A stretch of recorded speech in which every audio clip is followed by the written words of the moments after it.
Force.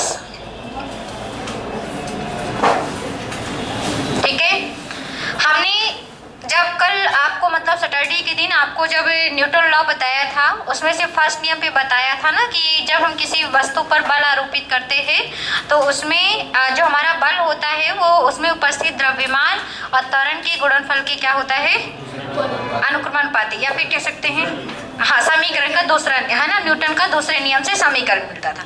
तो बल है क्या, पहले परिभाषा समझ लेते हैं कि बल है क्या। तो बल एक एक्सटर्नल फैक्टर है, बाह्य कारक है। ठीक है ना, क्या है बल? बल एक बाह्य कारक है जो किसी वस्तु की स्थिति या स्थान में क्या कर देता है, परिवर्तन, है ना। अगर हम इस पर इसको रखे हैं, या फिर हम कह सकते हैं कि यहाँ पे ये वस्तु रखी हुई है तो हमने इसको टच नहीं किया और ये ऐसी ही रखी है, मतलब हमने किसी फोर्स का यूज नहीं किया, क्योंकि ना तो इसके स्थान में परिवर्तन हुआ ना ही इसकी स्थिति में, है ना, ना ही इसके स्थान में परिवर्तन हुआ ना ही इसकी स्थिति में। लेकिन अगर हम इस वस्तु को यहाँ से उठा के यहाँ पे रख दें, इसकी स्थिति में परिवर्तन हो गया, मतलब ये तो अपने से चली नहीं होगी, है ना, क्योंकि ये तो निर्जीव है। तो हमने इसको उठा के यहाँ पे रख दिया, मतलब इसकी स्थिति और स्थान में क्या हो गया, परिवर्तन हो गया। और स्थान में परिवर्तन हो गया मतलब हम ये कह सकते हैं कि इस पर कोई ना कोई बाह्य कारक जरूर लगा होगा, और उस बाह्य कारक को हम क्या कहते हैं, बल। ठीक है, तो बल क्या है? बल एक बाह्य कारक है जो कि किसी भी वस्तु की स्थिति या स्थान में क्या करता है, परिवर्तन। और कल हमने सीखा था सैटरडे के दिन कि बल बराबर होता है m इंटू ए। ठीक है, ये हमारे न्यूटन के द्वितीय नियम से इसका समीकरण मिला था बल का, जो कि हम कहते हैं कि जो किसी वस्तु पर लगाया गया जो बल है वस्तु के द्रव्यमान और उत्पन्न त्वरण के क्या होते हैं, बराबर होते हैं, है ना, ये बताया था। ए क्या है, ए क्या है यहाँ पे, त्वरण है, और m क्या है यहाँ पे, द्रव्यमान है। तो हमको पता है कि F बराबर क्या होता है, m इंटू ए होता है। आपको पूछा जाता है कि बल कैसी राशि है, तो याद रखेंगे त्वरण है यहाँ पे, मतलब त्वरण सदिश है, तो हमारा बल भी कैसी राशि होगी, सदिश होगी, वेक्टर होगी। ठीक है, तो याद रखेंगे कि बल हमारी कैसी राशि है, सदिश राशि है। और बल का मात्रक क्या होगा, देखो बल का मात्रक, एक तो आप सब कोई जानते हैं कि बल का एसआई मात्रक होता है न्यूटन, ये सबको पता है। लेकिन अगर पेपर में कभी मान लीजिए न्यूटन ना आए, तब आप क्या करेंगे, तब एक काम करेंगे, आपको पता है कि F बराबर क्या होता है, m इंटू ए। m मतलब मास, और मास का मात्रक किलोग्राम। ए क्या है, त्वरण, और त्वरण का मात्रक मीटर प्रति सेकेंड स्क्वायर, त्वरण का मात्रक मीटर प्रति सेकेंड स्क्वायर। तो हम ये कह सकते हैं क्या कि जो हमारा एसआई मात्रक न्यूटन है, उस न्यूटन को हम इस रूप में लिख सकते हैं क्या, बिल्कुल लिख सकते हैं। आ गया समझ में ना। तो इस मात्रक को भी याद करना है और इस मात्रक को भी याद करना है। तो हमारा बल का एसआई मात्रक क्या होता है, न्यूटन होता है। लेकिन अगर न्यूटन ना आए कभी पेपर में तो क्या हो सकता है, किलोग्राम इंटू मीटर प्रति सेकेंड स्क्वायर। और मीटर प्रति सेकेंड स्क्वायर किसका होता है, त्वरण का, और केजी किसका होता है, द्रव्यमान का। क्लियर हो गया। अगर इसी का सीजीएस मात्रक पूछ ले, है ना, तो सबको पता है कि इसका सीजीएस मात्रक डाइन होता है। ठीक है, और ये वो वाली डाइन नहीं है जिसको आप समझ रहे हो थोड़ा सा, है ना, ये मात्रक है। तो ये जो डाइन है इसका भी हम दूसरा रूप बना सकते हैं, जैसे इसमें बनाया था। तो किलोग्राम का सीजीएस में मात्रक क्या होता है, ग्राम होता है।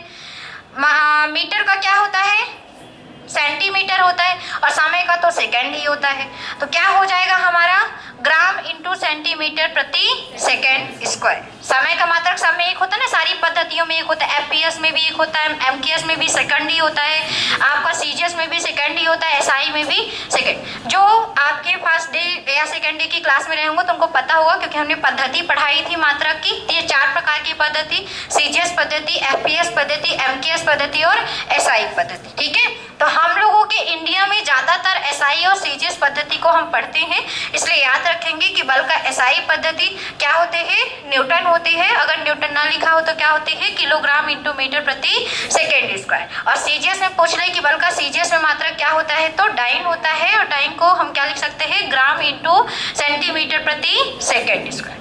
आ गया सबको समझ में। आप बल के प्रकार समझते हैं, तो बल मुख्यतः 4 प्रकार के होते हैं। एक होता है विद्युत चुंबकीय बल, विद्युत चुंबकीय बल, magnetic force, electronic magnetic force. एक होता है आपका नाभिकीय बल, नाभिकीय बल, न्यूक्लियर फोर्स, और एक होता है आपका घर्षण बल, फ्रिक्शन फोर्स, फ्रिक्शन कहते हैं घर्षण को, और एक होता है आपका गुरुत्वाकर्षण बल, ग्रेविटेशनल फोर्स। आप समझिएगा एक एक करके, क्योंकि यहाँ से बहुत ज़्यादा क्वेश्चंस आपके बनते हैं पेपर में। अब पेपर में तो हर जगह से क्वेश्चन बनते हैं, अब बस ये नहीं बता सकते हम कि आपको कहाँ से सबसे ज़्यादा आएंगे, कहाँ आपके पेपर में किस पेपर में थे। अब यहीं पे जितने लोग बैठे हैं, अगर पेपर देने जाएं तो हर पेपर में किसी में साइंस 1-2 नंबर की आती है, किसी में साइंस 15 नंबर की आ जाती है। तो हम ये नहीं कह सकते कि पेपर में हमारे साइंस नहीं आती, किसी में ज़्यादा आती है, किसी में कम आती है। अब जेल ब्रेरी के पेपर में क्या हुआ था, जिसमें आई है तो कभी कभी तो ऐसी ऐसी साइंस आ गई है, ऐसे फिजिक्स ऐसे बायो के क्वेश्चन आ गए कि उनको तो पता भी नहीं चला कि कहाँ से आ गया है ना। तो जिसमें आता है तो आ जाता है, जिसमें नहीं आता तो नहीं आता। तो यहाँ पे बहुत सारे लोग ऐसे बोल सकते हैं कि हमारे पेपर में साइंस नहीं आई थी तो हम क्यों पढ़ें, तो बिल्कुल ठीक है, लेकिन जिसकी इनमें आई है तो हम ये नहीं बता सकते कि आपकी इनमें आएगी, कि आपकी इनमें आएगी, कि आपकी इनमें नहीं आएगी, ऐसा नहीं बता सकते ना, इसलिए पढ़ना जरूरी है ना। तो अब बल क्या है, बल हमारे 4 प्रकार के होते हैं, विद्युत चुंबकीय बल, नाभिकीय बल, घर्षण बल और गुरुत्वाकर्षण। विद्युत चुंबकीय, आपने विद्युत जानते हैं सब कोई, यहाँ पे जो बल्ब जल रहे हैं वो विद्युत की सहायता से जल रहे हैं। चुंबक भी सब कोई जानते हैं, छोटे में सबने चुंबक खेला होगा, चिपकाया होगा, दूर भगाया होगा, है ना। तो यहाँ पे विद्युत और यहाँ पे चुंबक दोनों के जो फोर्स मिलकर कार्य करते हैं वही फोर्स क्या कहलाता है, विद्युत चुंबकीय बल। आपको पता है कि विद्युत चुंबकीय बल, याद रखिएगा कि आकर्षण प्रकृति का भी होता है और ये प्रतिकर्षण प्रकृति का, डिफ्रैक्शन, ठीक है, अट्रैक्शन और डिफ्रैक्शन। अब समझिएगा, आप सबने एक चीज सुन के रखी होगी कि विद्युत धारा जब प्रवाहित होती है तो यहाँ पे 2 आवेश उत्पन्न होते हैं, एक होता है पॉजिटिव, एक होता है निगेटिव। जब विद्युत धारा प्रवाहित होती है तो 2 प्रकार के आपके आवेश उत्पन्न होते हैं, एक होता है धन आवेश, एक होता है ऋण आवेश। तो आप सभी को पता है कि अगर 2 धन आवेश आपस में आ जाएं तो यहाँ पे दोनों सेम होने के कारण यहाँ पे क्या होगा, प्रतिकर्षण। क्या होगा यहाँ पे, प्रतिकर्षण, एक दूसरे से क्या होंगे, ये दूर भागेंगे। और अगर एक जगह धन आवेश आ जाए और एक जगह ऋण आवेश आ जाए, यहाँ पे दोनों अलग अलग है तो यहाँ पे क्या होगा, आकर्षण, ठीक है। तो याद रखेंगे, ऐसा चुंबक में भी होता है। आपने चुंबक के 2 ध्रुव सुने होंगे, है ना, आपका एक उत्तरी ध्रुव, एक होता है दक्षिणी ध्रुव। आपने 10th में पढ़ा होगा चुंबक, तो ऐसे आपका बना रहता था, एक साइड नॉर्थ होता था, एक साइड साउथ। तो हम बताते थे कि अगर हम नॉर्थ साइड वाले में अगर हम नॉर्थ ला दें तो ये दोनों के बीच क्या होता है, आपने कभी किया होगा, 2 चुंबक जब लिए होंगे, आज नहीं देखा कभी तो देख लेना, चुंबक खरीदना, अगर नॉर्थ NN लिखा रहता है, अगर दोनों को पास मिलाएंगे तो कभी चिपकेंगे नहीं, एक दूसरे से क्या होंगे, दूर भागेंगे। मतलब समान होने के कारण यहाँ पे क्या होता है, प्रतिकर्षण। और यहीं पर अगर हम असमान कर दें, इधर साउथ हो जाए इधर नॉर्थ हो जाए, तो एक दूसरे से क्या कर लेंगे, ये आकर्षण। तो हम ये कह सकते हैं कि हमारा जो विद्युत और चुंबकीय बल होता है, विद्युत चुंबकीय जो बल होता है उसमें आकर्षण और प्रतिकर्षण का गुण पाया जाता है, ठीक है। और जब दोनों बल एक साथ काम करते हैं उसी बल को हम क्या कहते हैं, आपका विद्युत चुंबकीय बल कहते हैं।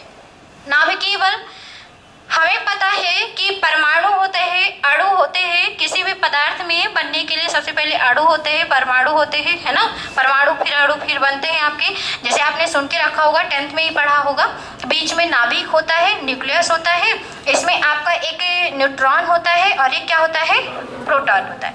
प्रोटॉन में कौन सा आवेश होता है, पॉजिटिव होता है, प्रोटॉन क्या होता है, पॉजिटिव होता है, और न्यूट्रॉन क्या होता है, आवेश रहित होता है, मतलब उदासीन होता है। और आपको पता है कि उसके कक्ष बने होते हैं, जिसमें क्या चल रहे होते हैं, इलेक्ट्रॉन, और इलेक्ट्रॉन क्या होते हैं, निगेटिव होते हैं। तो हमारे किसी भी कण के बीच में केंद्रक होता है, परमाणु की जो ये संरचना है जिसमें न्यूट्रॉन, प्रोटॉन और क्या है, इलेक्ट्रॉन।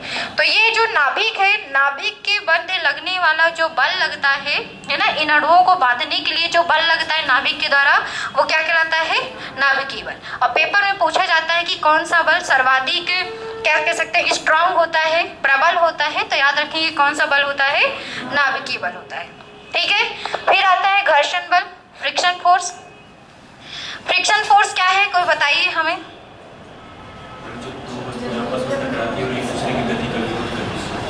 दूसरे की गति का विरोध करने वाला। देखिए, किसी भी वस्तु पे अगर हम चलते हैं, गतिमान होना चाह रहे हैं, तो हमेशा किसी जिसके ऊपर हम चलना चाहेंगे वो एक सतह होगी, कोई सरफेस होगी। जैसे यहाँ पे है तो ये नीचे का सरफेस है और हम उस पर चलते हैं, ठीक है। तो हम जब किसी वस्तु या किसी सतह पर गतिमान होते हैं, तो जिस सतह पर हम गतिमान होते हैं, चलते हैं, हमेशा उस सतह में हमारी चलने के अपोजिट दिशा में हमेशा एक फोर्स लगता है, जिसको हम क्या कहते हैं, घर्षण बल, ठीक है। गतिमान वस्तु के विरोध में या विपरीत दिशा में जो फोर्स लगता है उसे हम क्या कहते हैं, घर्षण बल कहते हैं। आया समझ में? कोई भी अगर आप गतिमान है तभी वो फोर्स लगेगा, है ना, बैठने पे कोई फोर्स नहीं लगता। जब आप चलते हैं किसी सतह पर, चाहे बर्फ पे चले चाहे कहीं पे सतह पे चले, जब आप चलते हैं तो क्या होता है, आपकी विपरीत दिशा पे एक फोर्स लगता है, जिसके कारण से आप सतह पर आसानी से चल सकते हैं, उस फोर्स के कारण ही। और आपको पता होना चाहिए कि जो हमारा ये घर्षण बल होता है वो हमारे पदार्थ के या सतह के प्रकृति पर निर्भर करता है। किस पर निर्भर करता है? सतह के प्रकृति। अगर सतह खुरदुरी है तो घर्षण बल क्या होगा, ज्यादा लगेगा कि कम? ज्यादा लगेगा। और खुरदुरी सतह पर हम आसानी से चल सकते हैं। चप्पल के नीचे डिजाइन क्यों बनाई जाती है? चप्पल को प्लेन क्यों नहीं बना देते? घर्षण बल बढ़ाने के लिए ना, उसको खुरदुरा बनाने के लिए चप्पल के पीछे चाहे जूता हो चाहे चप्पल हो, कुछ भी ऐसी ऐसी डिजाइन बनी रहती है। क्यों ऐसे बनी रहती है? क्योंकि घर्षण बल हमें प्रॉपरली मिले और उसके ऊपर, सतह के ऊपर हम क्या करें, फिसले नहीं, आसानी से क्या कर सकें, चल सके। तो याद रखेंगे कि खुरदरी सतह पर घर्षण बल का मान क्या होता है, ज्यादा होता है, और चिकनी सतह पे घर्षण बल का मान कम। और जैसे ही घर्षण बल का मान कम हो जाता है, हमारा बल अधिक और हम फिसल गए। आया समझ में? आया समझ में कि आपका जो घर्षण बल का मान, अगर यहाँ पे सतह द्वारा जो घर्षण बल का मान है वो अगर हमारे बल से कम हो गया तो हमारा बल अधिक होने के कारण हम क्या हो जाएंगे, फिसल जाएंगे। तो इस कारण से चिकनी सतह पे चलना क्या होता है, आसान नहीं होता है, ठीक है। और खुरदरी सतह पे हम आसानी से चल सकते हैं। और याद रखेंगे घर्षण बल सदैव हमारी गतिमान दिशा के किधर लगता है, विपरीत दिशा पे लगता है। क्लियर हो गया सबको? घर्षण बल भी यहाँ पे 3 प्रकार के होते हैं। एक होता है आपका स्थैतिक घर्षण बल, स्टैटिक फ्रिक्शन कहते हैं इंग्लिश में इसको। दूसरा होता है आपका सर्पी घर्षण बल और तीसरा होता है आपका लोटनिक। अब इसको भी समझ लीजिए, फिर लिखाते हैं। स्थैतिक घर्षण बल, स्टैटिक फ्रिक्शन। अब यहाँ पे घर्षण बल तो लग रहा है, सबको समझ में आ गया कि गतिमान है वस्तु तो घर्षण बल लग रहा है। लेकिन आप समझिएगा, कभी कभी क्या होता है, मान लीजिए ये सतह है, कोई सरफेस है और यहाँ पे कोई वस्तु रखी है, ठीक है। अब वस्तु को चलाने के लिए हमें क्या करना पड़ेगा, फोर्स लगाना पड़ेगा। वस्तु अपने से तो नहीं चल सकती है ना, तो हमें क्या करना पड़ेगा, फोर्स लगाना पड़ेगा। तो हमने फोर्स लगाया, हम वस्तु को इस दिशा पे चलाना चाह रहे हैं तो हमने इधर से फोर्स लगाया। लेकिन आपको पता है कि हमारी सतह भी एक फोर्स लगा रही है जो कि इस दिशा की किधर होगी, विपरीत दिशा में। होगा ऐसा?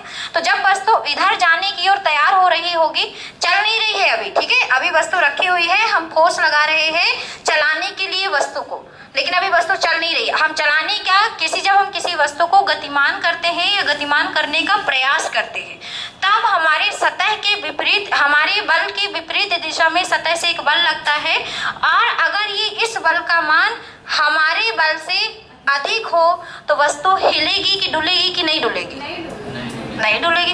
भाई घर्षण बल का मान क्या हो गया, यहाँ पे बहुत ज्यादा हो गया। घर्षण बल तो अपने ऊपर चलने ही नहीं देगा, है ना। अगर सतह का मान ज्यादा हो गया तो क्या ये वस्तु हिलेगी, चल पाएगी? नहीं चल पाई।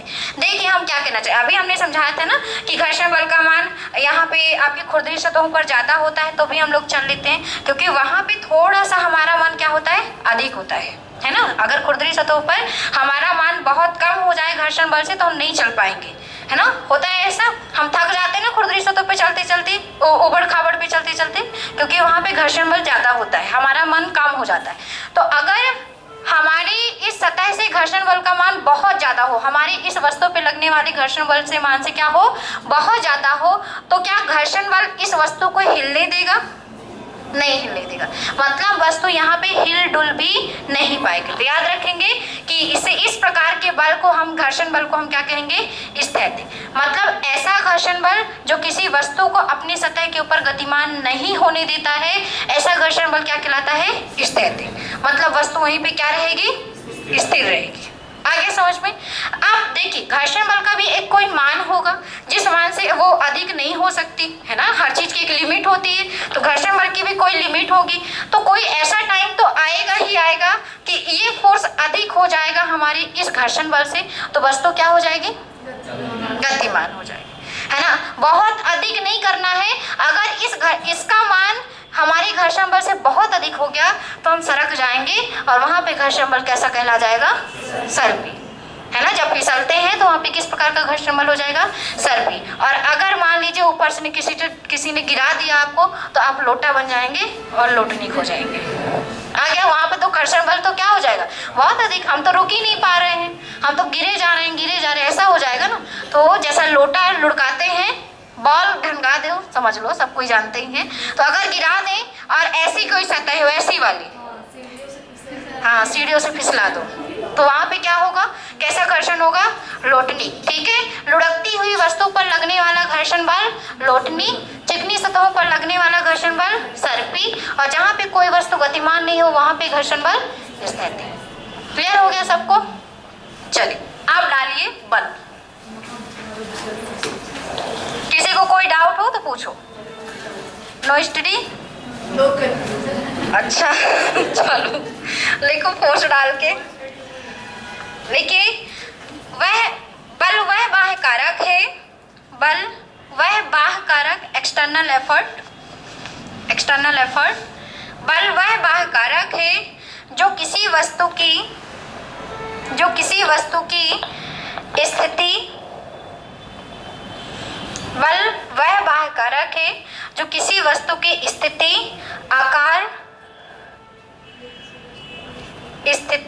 आकार में परिवर्तन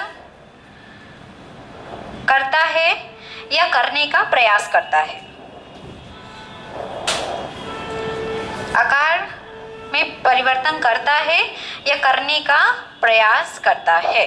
ठीक है, बल क्या है, बल वह बाह्य कारक है जो किसी वस्तु की स्थिति और आकार में परिवर्तन करता है या परिवर्तन करने का प्रयास करता है। ठीक है, लिख लीजिए F बराबर m इंटू ए, F बराबर m इंटू ए, द्रव्यमान गुणे त्वरण, बल बराबर द्रव्यमान गुणे त्वरण।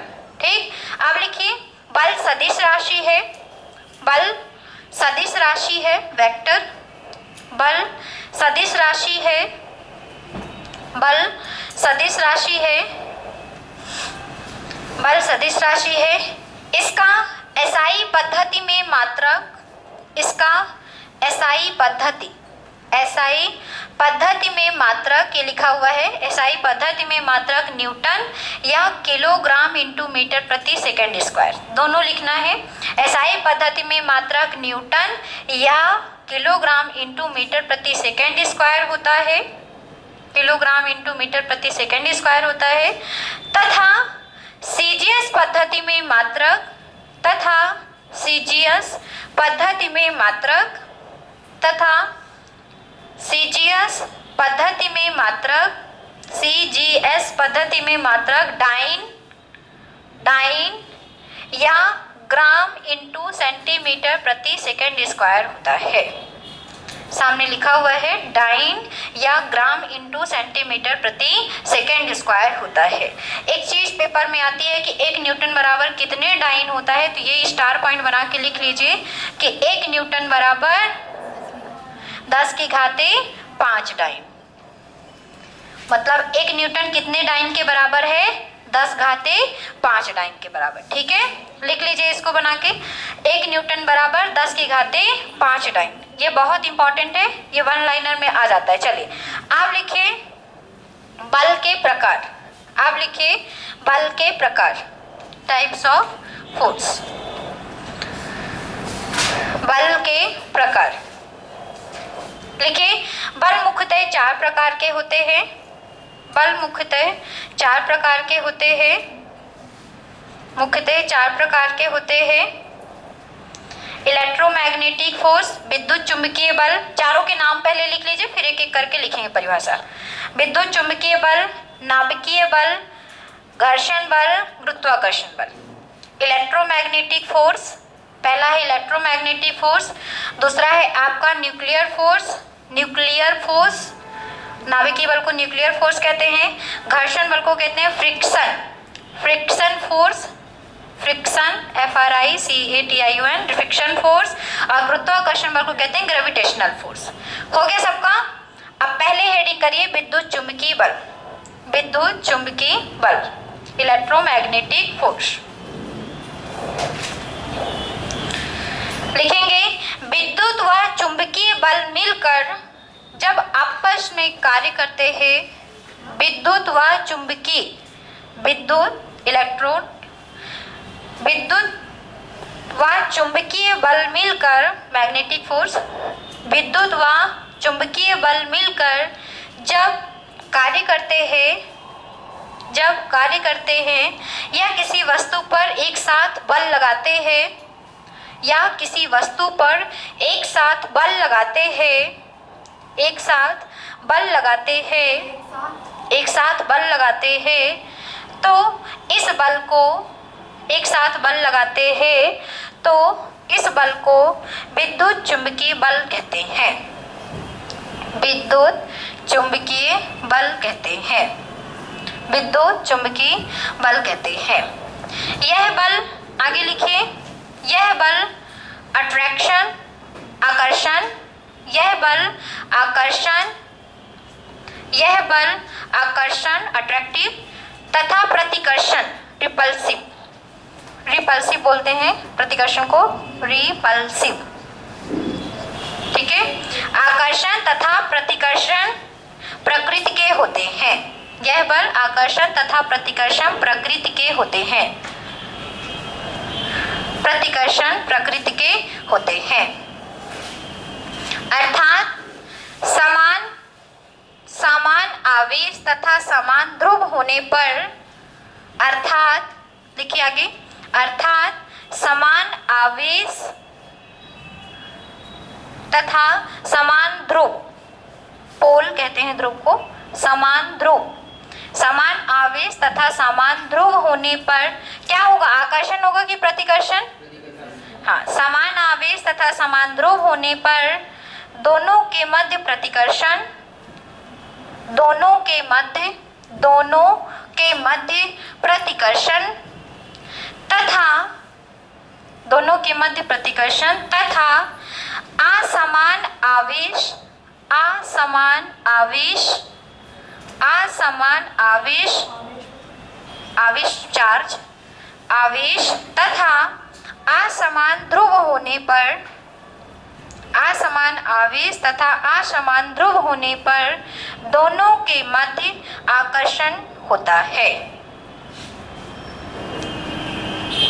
असमान आवेश तथा असमान ध्रुव होने पर दोनों के मध्य क्या होगा, आकर्षण होता है, होने पर आकर्षण होता है। आगे समझ में, अगर सेम चार्ज रहेगा या सेम आपके पोल रहेंगे तो क्या होगा, उन दोनों के मध्य प्रतिकर्षण होगा, और अगर अलग अलग चार्जेस रहेंगे, अलग अलग पोल रहेंगे तो क्या होगा, आकर्षण होगा, ठीक है। अब लिखिए नाभिकीय बल, अब लिखिए नाभिकीय बल, नाभिकीय बल लिखिए न्यूक्लियर फोर्स, नाभिकीय बल न्यूक्लियर फोर्स। देखिए परमाणु के नाभिक में लगने वाला बल, परमाणु के नाभिक में लगने वाला बल नाभिकीय बल कहलाता है। परमाणु के नाभिक, परमाणु को एटम कहेंगे, परमाणु के नाभिक में लगने वाला बल नाभिकीय बल कहलाता है। परमाणु के नाभिक में लगने वाला बल नाभिकीय बल कहलाता है। यह बल सबसे प्रबल माना जाता है, यह बल सबसे प्रबल, प्रबल मतलब स्ट्रॉन्ग, सबसे प्रबल माना जाता है। यह बल सबसे प्रबल स्ट्रॉन्ग माना जाता है, ठीक है। पेपर में आ जाए कि बताइए सबसे प्रबल बल कौन सा है या सबसे स्ट्रॉन्ग फोर्स कौन सा है, तो नाभिकीय बल। अब लिखिए घर्षण बल, अब लिखिए घर्षण बल, फ्रिक्शन फोर्स, घर्षण बल, फ्रिक्शन फोर्स, फ्रिक्शन कहते हैं। लिखिए, लिखेंगे जब किसी वस्तु, लिखिए घर्षण बल पे लिखिए, जब किसी वस्तु को किसी सतह पर गति गति कराने का प्रयास करते हैं। जब किसी वस्तु को किसी सतह पर गति कराते हैं या गति कराने का प्रयास करते हैं, गति कराते हैं या गति कराने का प्रयास करते हैं, तो गति के विपरीत दिशा में गति के विपरीत दिशा में गति के विपरीत दिशा में गति के विपरीत दिशा में जो बल लगता है, गति के विपरीत दिशा में जो बल लगता है उसे घर्षण बल कहते हैं। गति के विपरीत दिशा में जो बल लगता है उसे क्या कहते हैं? घर्षण बल कहते हैं। घर्षण बल सतह की प्रकृति पर निर्भर करता है। घर्षण बल सतह की प्रकृति पर, नेचर कहेंगे, घर्षण बल सतह की प्रकृति पर निर्भर करता है। खुरदरी सतह पर, लिखिए आगे, खुरदरी सतह पर घर्षण बल का मान अधिक, खुरदरी सतह पर घर्षण बल का मान अधिक तथा चिकनी सतह पर घर्षण बल का मान कम होता है। खुरदरी सतह पर घर्षण बल का मान अधिक तथा खुरदरी सतह पर घर्षण बल का मान अधिक तथा चिकनी सतह पर घर्षण बल का मान कम होता है।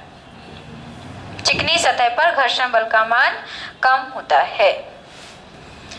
लिखिए घर्षण बल के प्रकार। घर्षण बल के प्रकार, घर्षण बल के प्रकार, घर्षण बल के प्रकार लिखेंगे। घर्षण बल मुख्यतः 3 प्रकार के होते हैं। घर्षण बल मुख्यतः 3 प्रकार के होते हैं। एक एक करके हम बोलते जाएंगे, उसको आपको लिखते जाना है, ठीक है। घर्षण बल मुख्यतः 3 प्रकार के होते हैं। पहला बल लिखिए स्थैतिक घर्षण बल।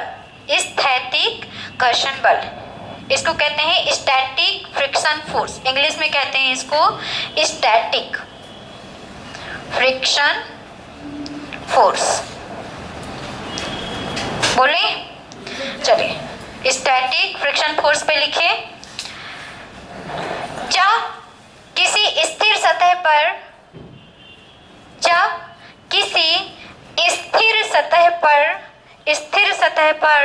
किसी वस्तु को,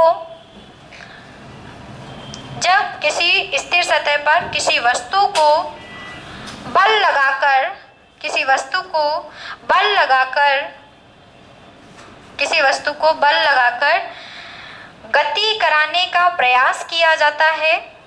किसी वस्तु को बल लगाकर गति कराने का प्रयास किया जाता है, गति कराने का प्रयास किया जाता है, परंतु वस्तु गतिमान नहीं होती है, मतलब मोशन नहीं करती, परंतु वस्तु गतिमान नहीं होती है, परंतु वस्तु गतिमान नहीं होती है, तब इस स्थिति में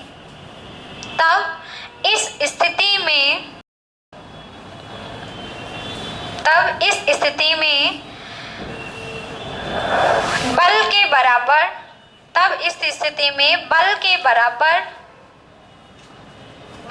बराबर विपरीत दिशा में जो बल कार्य कर रहा है, बल के बराबर विपरीत दिशा में जो घर्षण कार्य कर रहा है, घर्षण लिखिएगा, जो घर्षण कार्य करता है बल के बराबर विपरीत दिशा में जो घर्षण कार्य करता है, उस घर्षण को स्थैतिक घर्षण बल कहते हैं। उस घर्षण को स्थैतिक घर्षण बल कहते हैं। स्थैतिक घर्षण बल कहते हैं। हो गया? मतलब कि कोई वस्तु सतह पर रखी है, हम फोर्स जितना लगा रहे हैं सतह से भी उतना क्या हो रहा है, विपरीत दिशा में फोर्स लग रहा है। दोनों का फोर्स इक्वल होने के कारण वस्तु गतिमान नहीं हो पा रही है और इस प्रकार के फोर्स को क्या कहेंगे हम, स्थैतिक। आ गया समझ में? ठीक है। अब लिखिए सर्पी घर्षण बल। आप लिखिए सर्पी घर्षण बल, स्लाइडिंग फोर्स, फ्रिक्शन फोर्स कहते हैं इसको, sliding friction force, sliding friction force. बोले लिखिए सर्पी घर्षण बल पे, किसी सतह पर जब कोई वस्तु गतिमान होती है, किसी सतह पर जब कोई वस्तु गतिमान होती है तो सतह के समांतर एवं विपरीत दिशा में, तो सतह के समांतर एवं विपरीत दिशा में, सतह के समांतर एवं विपरीत दिशा में जो बल कार्य करता है, सतह के समांतर एवं विपरीत दिशा में जो बल कार्य करता है उसे सर्पी घर्षण बल कहते हैं। सतह के समांतर पैरेलल तथा विपरीत दिशा में जो बल कार्य करता है उसे हम किस प्रकार का घर्षण बल कहते हैं, सर्पी घर्षण बल कहते हैं। अब लिखिए लोटनिक घर्षण बल। लोटनिक घर्षण बल, लोटनी को कहते हैं rolling friction force, rolling friction force. अब खास बात यह है, लोटनिक सबसे अलग पहचाना जाता है क्योंकि ज्यादातर गोलाकार वस्तुओं पर लगता है, क्योंकि गोलाकार वस्तु क्या होती है, लुढ़कती है ना। तो याद रखेंगे कि जो गोलाकार वस्तु होगी उस पर हमेशा किस प्रकार का फोर्स लगेगा, आपका लोटनिक लगेगा, क्योंकि वो लुढ़कने लगेंगी, है ना, वो चलेंगे तो नहीं ना, वो लुढ़केंगी। चलिए लिखिए लोटनिक घर्षण बल पे, जब कोई गोलाकार वस्तु किसी सतह पर, जब कोई गोलाकार वस्तु किसी सतह पर फिसलती है या लुढ़कती है, जब कोई गोलाकार वस्तु किसी सतह पर फिसलती है या लुढ़कती है, रोलिंग करती है, लुढ़कती है, तब दो सतहों के मध्य विपरीत दिशा में, दो सतहों के मध्य विपरीत दिशा में जो बल कार्य करता है, जब कोई गोलाकार वस्तु किसी सतह पर फिसलती है या लुढ़कती है तो दो सतहों के मध्य विपरीत दिशा में जो घर्षण या बल कार्य करता है उसे हम लोटनिक घर्षण बल कहते हैं।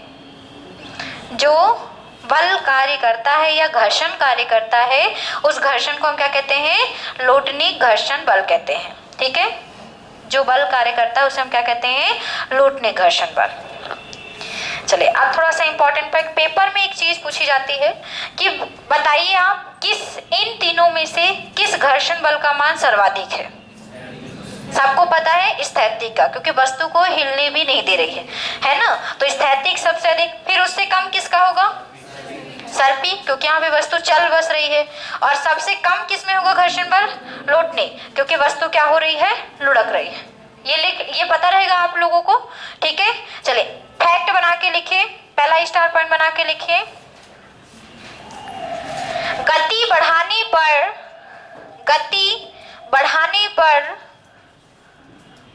बढ़ाने पर घर्षण बल का मान,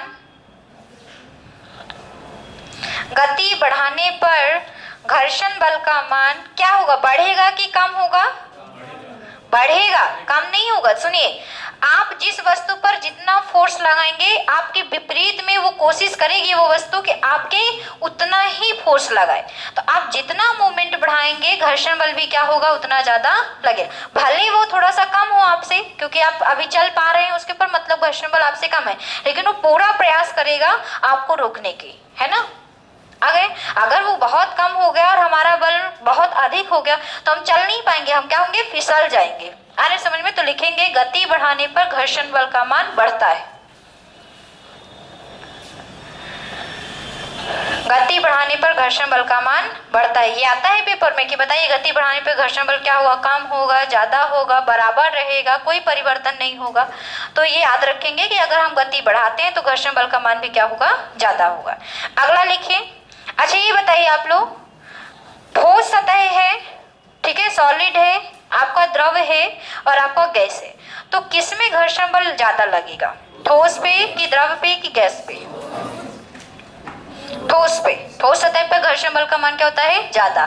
फिर उससे कम किसका होगा, द्रव। और सबसे कम किसमें होगा, क्योंकि गैस के अणु दूर दूर होते हैं तो घर्षण कम होगा, है ना। तो लिखेंगे स्टार पॉइंट बना के, ठोस सतह पर घर्षण बल सबसे ज्यादा, ठोस सतह पर घर्षण बल सबसे ज्यादा, ठोस सतह पर घर्षण बल सबसे ज्यादा, द्रव सतह पर उससे कम, द्रव सतह पर उससे कम मतलब ठोस से कम, द्रव सतह पर उससे कम एवं गैस सतह पर सबसे कम होता है। ठोस सतह पर घर्षण बल का मान सबसे ज्यादा, द्रव सतह पर उससे कम तथा गैस सतह पर सबसे कम होता है।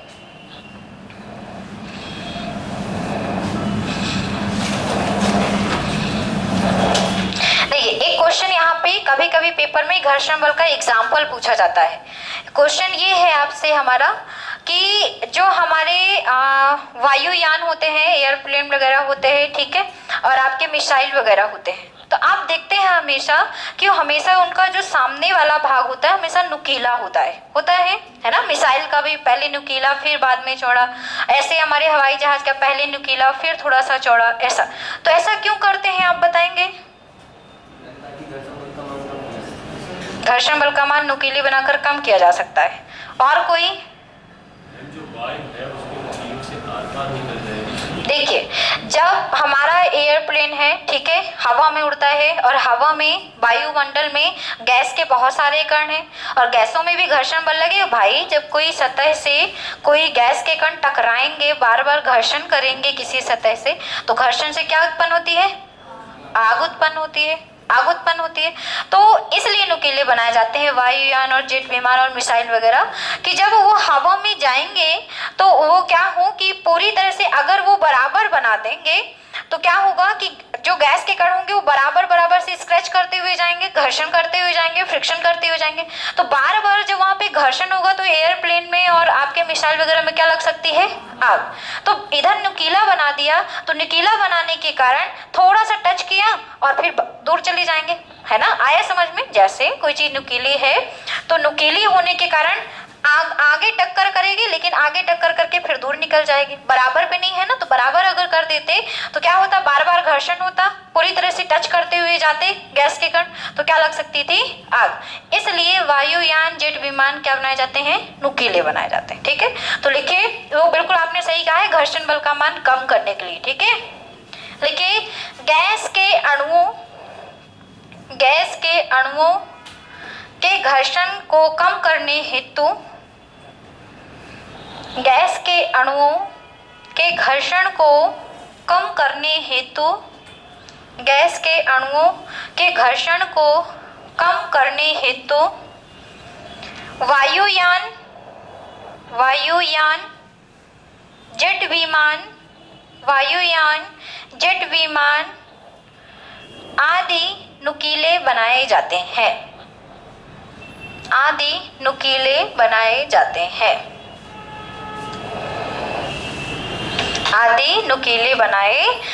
हैं, तो ये आपका घर्षण बल हो गया। अब डाल लीजिए गुरुत्वाकर्षण बल। अब हेडिंग करिए सब कोई, गुरुत्वाकर्षण बल। चलिए आप समझते हैं गुरुत्वाकर्षण बल।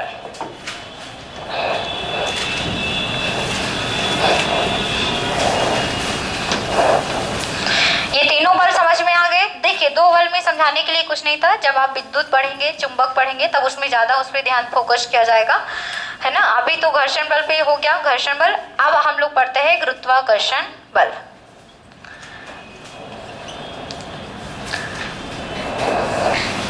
है ना, ग्रेविटेशनल फोर्स। तो बताओ प्राची, क्या है गुरुत्वाकर्षण बल? किसको कहेंगे गुरुत्वाकर्षण बल? आप बताइए, क्या नाम है आपका? वर्षा। बताइए क्या है गुरुत्वाकर्षण बल?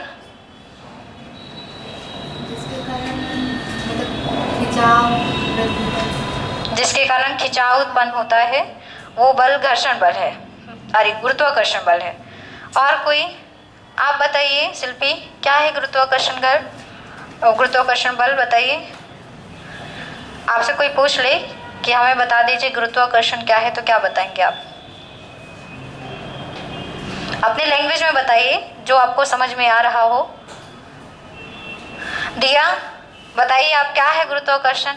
परिभाषा किताब की मत याद करो कि किताब में क्या लिखा था, आपके जो माइंड में चल रहा हो कि किससे आप किसको कहेंगे अपने लैंग्वेज में गुरुत्वाकर्षण, आप बताइए, फिर तो हम बताएंगे ही। ऐसा कोई बल जो किसी भी चीज को स्थिर रखने में मदद करता है। ये भी ठीक है, स्थिर रखने में मदद करता है, वो भी ठीक है, लेकिन ये प्रॉपरली नहीं हो सकता।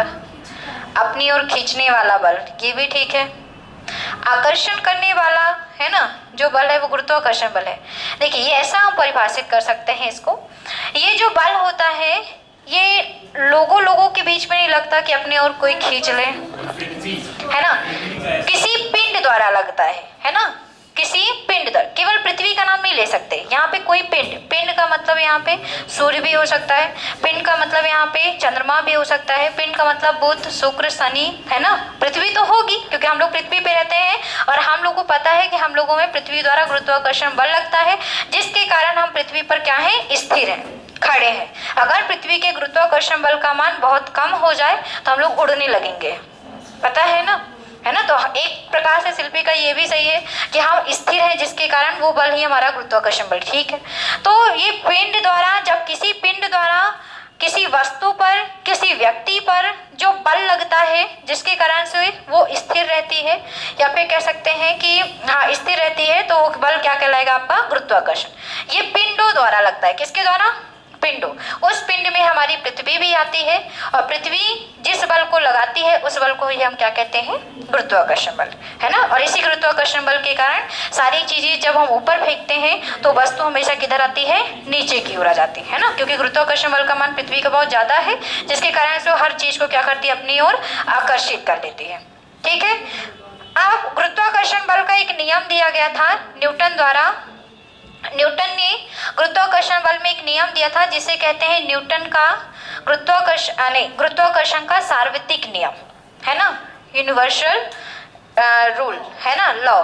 तो अब ये सार्वत्रिक नियम क्या है मैं आपको समझा देती हूँ। न्यूटन द्वारा दिया गया था, पेपर में पूछा जाता है कि गुरुत्वाकर्षण का सार्वत्रिक नियम किसने दिया था, तो किसने दिया था, न्यूटन ने क्या कहा कि माना कि कोई दो पिंड है जिसका द्रव्यमान m1 और m2 है, अलग अलग द्रव्यमान के दो पिंड हैं और ये किसी विशेष दूरी पर स्थित है। देख रहे हैं कि हमने कुछ दूरी बना दी, मान लीजिए कुछ भी दूरी हो, माना कि दूरी कुछ है, ठीक है।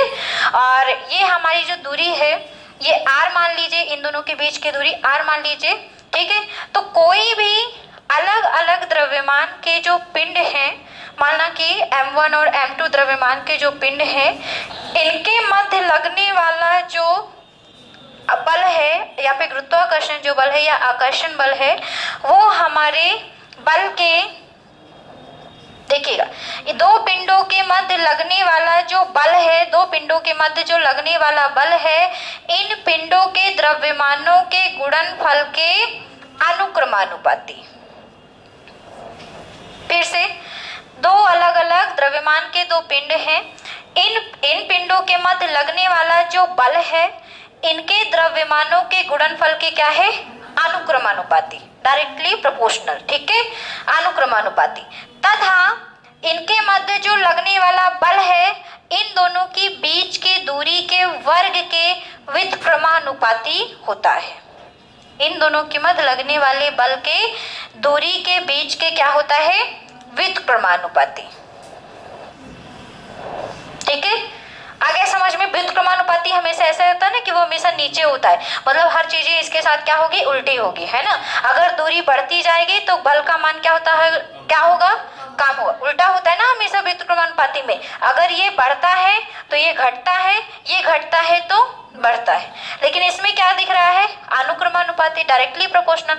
ये बढ़ेगा तो ये भी बढ़ेगा, ये कम होगा तो ये भी कम होगा। क्लियर हो गया। तो न्यूटन ने क्या कहा, न्यूटन ने कहा कि कोई दो असमान द्रव्यमान वाले दो पिंड हैं, इनके मध्य जो बल लगता है, आकर्षण बल लगता है, वो इन दोनों के द्रव्यमानों के गुणनफल के अनुक्रमानुपाती तथा दोनों के बीच के दूरी के वर्ग के क्या होता है, व्युत्क्रमानुपाती।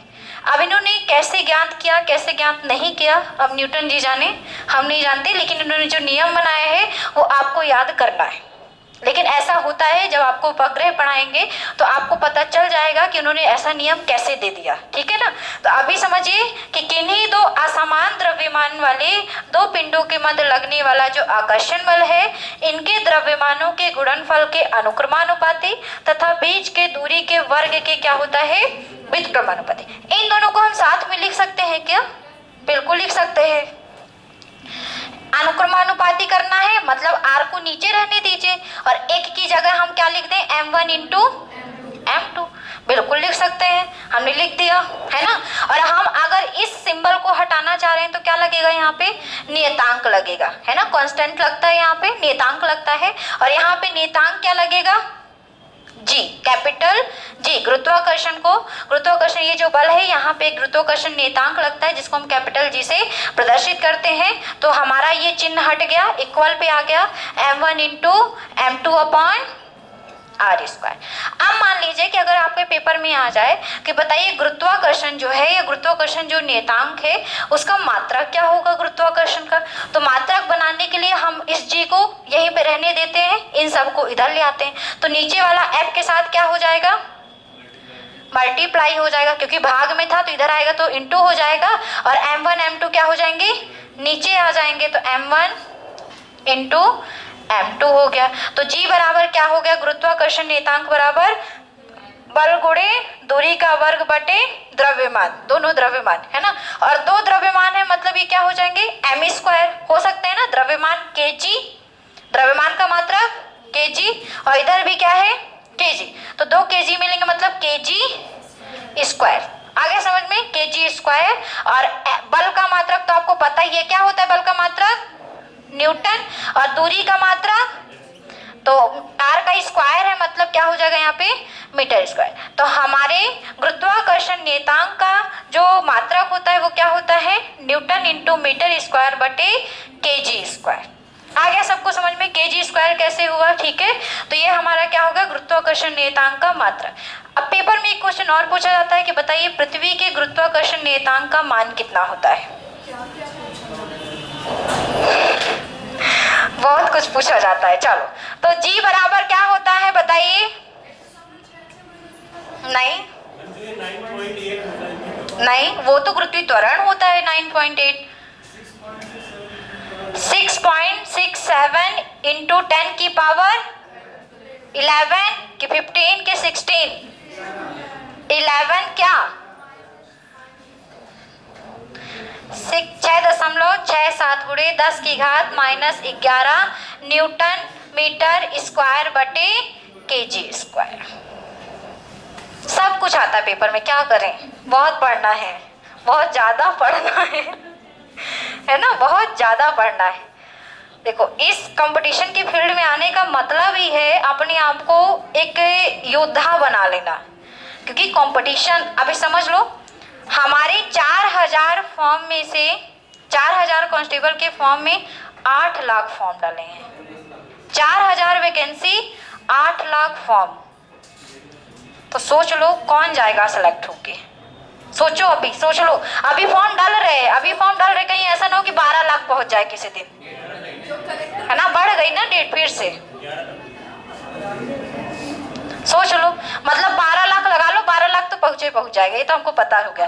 तो 4000 फॉर्म, 12 लाख, सॉरी 4000 वैकेंसी और 12 लाख फॉर्म। जो कलेक्टर बनने के लिए पैदा हो उसी का सिलेक्शन अच्छा, तो कलेक्टर ही बनेगा ना, जब कलेक्टर बनने के लिए पैदा होगा, तो कांस्टेबल क्यों बनाएंगे उसे है ना। देखिए अभी कंपटीशन बहुत ज़्यादा बढ़ गया है, तो मतलब सब कुछ पढ़ना है। अगर यहाँ पे माइनस भूल गया तो गए काम से, क्योंकि ऑप्शन में 4 ऑप्शन रहते हैं और 4 ऑप्शन में किसी में कर देगा माइनस हटा देगा और किसी में माइनस लगा देगा। किसी में मात्रा ही गलत कर, हाँ, किसी में इधर मात्रा गलत कर देगा। तो क्या करोगे, मतलब कि एग्जैक्ट आपको सब कुछ याद करना है। आगे समझ में? चलो लिखो गुरुत्वाकर्षण डाल के, तो जल्दी लिखिएगा। इसको नियम को हम लिखा दें क्योंकि टाइम हो चुका है। ठीक है, लिखिए। किन्हीं भी दो कणों या पिंडों के मध्य, किन्हीं भी दो कणों या पिंडों के मध्य, किन्हीं भी दो कणों या पिंडों के मध्य उनके द्रव्यमान के कारण, उनके द्रव्यमान के कारण लगने वाला आकर्षण बल, उनके द्रव्यमान के कारण लगने वाला आकर्षण बल गुरुत्वाकर्षण बल कहलाता है। लगने वाला आकर्षण बल गुरुत्वाकर्षण बल कहलाता है। गुरुत्वाकर्षण बल कहलाता है। गुरुत्वाकर्षण बल कहलाता है। अब लिखिए, न्यूटन का गुरुत्वाकर्षण से संबंधित सार्वत्रिक नियम। न्यूटन का गुरुत्वाकर्षण से संबंधित सार्वत्रिक नियम। सार्वत्रिक नियम। न्यूटन का गुरुत्वाकर्षण से संबंधित सार्वत्रिक नियम, यही पढ़ेंगे ना, सार्वत्रिक पढ़ेंगे ना इसको। हाँ, यूनिवर्सल। चलिए बोले, लिखिए। किन्हीं दो पिंडों, नियम लिखिए।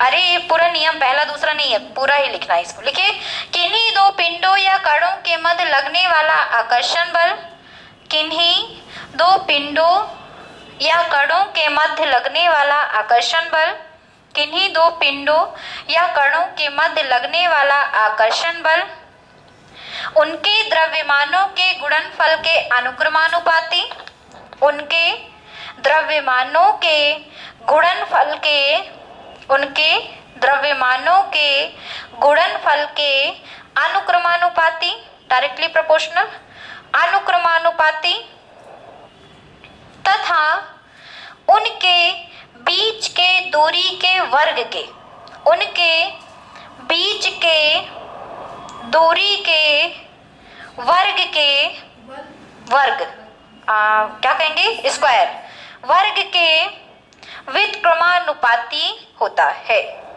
व्युत्क्रमानुपाती होता है। व्युत्क्रमानुपाती होता है। किन्हीं दो पिंडों या कणों के मध्य लगने वाला आकर्षण बल, हमारे आकर्षण बल क्या होगा, द्रव्यमानों के गुणनफल के अनुक्रमानुपाती तथा हमारे बीच के दूरी के वर्ग के क्या होते हैं, व्युत्क्रमानुपाती होते हैं। आप लिखिए जल्दी से, ये लिख लीजिए। पहले इन दोनों को लिखिए, फिर उसको लिखिए, फिर उसके नीचे वाले को लिखिए। पहले इन दोनों को लिखिए। F अनुक्रमानुपाती है M1 इंटू M2 के और F व्युत्क्रमानुपाती है दूरी वर्ग के। ठीक है, क्या कहेंगे व्युत्क्रमानुपाती को?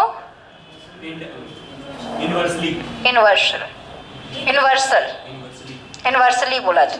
हाँ हाँ हाँ चलो लिख लिया ये वाला, ये दोनों लिख लिया। इसके बाद इसको लिख लीजिए, इसके बाद इसको लिख लीजिए और फिर लास्ट में इसको लिख लीजिए। जैसे क्रम से लिखा वैसे लिखते जाइए। इन दोनों को लिखे, इन दोनों के बाद इसको दोनों को मिला के लिखे, दोनों को मिलाने के बाद इसको हटाएंगे तो जी नियतांक लग जाएगा, ये लिखिए। और फिर जब जी का लिखना है तो जी को इधर कर दीजिए और फिर इन दोनों को, इसको लिखिए। आ रहा है समझ में कैसे लिखना है? यहां तक लिख लिया सबने, फिर जी बराबर करके लिख लीजिए F इंटू आर स्क्वायर बटे M1 इंटू M2, बस ये लिख लीजिए लास्ट में। जहां पर जब ये लिख चुके हैं ना तो लिखिएगा जहां पर कैपिटल G गुरुत्वाकर्षण नियतांक है, सार्वत्रिक गुरुत्वाकर्षण नियतांक है, सार्वत्रिक गुरुत्वाकर्षण नियतांक है, गुरुत्वाकर्षण यूनिवर्सल ग्रेविटेशनल कांस्टेंट नियतांक, नियतांक है। ठीक है, जहां पर g बराबर क्या है, सार्वत्रिक गुरुत्वाकर्षण नियतांक, यूनिवर्सल ग्रेविटेशन, कांस्टेंट हो गया। लिखिए g का मात्रक लिखिए, गुरुत्वाकर्षण नियतांक का मात्रक लिखिए, गुरुत्वाकर्षण नियतांक का मात्रक, गुरुत्वाकर्षण नियतांक का मात्रक g का, कैपिटल G का मात्रक कहाँ पे लिखा हुआ है, चलो लिखिए न्यूटन इनटू मीटर स्क्वायर बटे किलोग्राम स्क्वायर। ठीक है, क्या मात्रक होता है, न्यूटन इंटू मीटर स्क्वायर बटे किलोग्राम स्क्वायर। हो गया सबका। और जी का मान लिख लीजिए, कैपिटल जी का मान लिखिए, मात्रक लिखने के बाद कैपिटल जी का मान लिखिए। मात्रक लिख लिया सबने, अब कैपिटल जी का मान लिख लीजिए 6.67 गुणे 10 की घात -11 न्यूटन मीटर स्क्वायर बटे केजी स्क्वायर। बुक पे, किसी बुक पे देखना नहीं, क्योंकि किसी किसी बुक में यहाँ पे पॉजिटिव कर दिया है, पॉजिटिव होता है गलत वहाँ पे, ठीक है ना।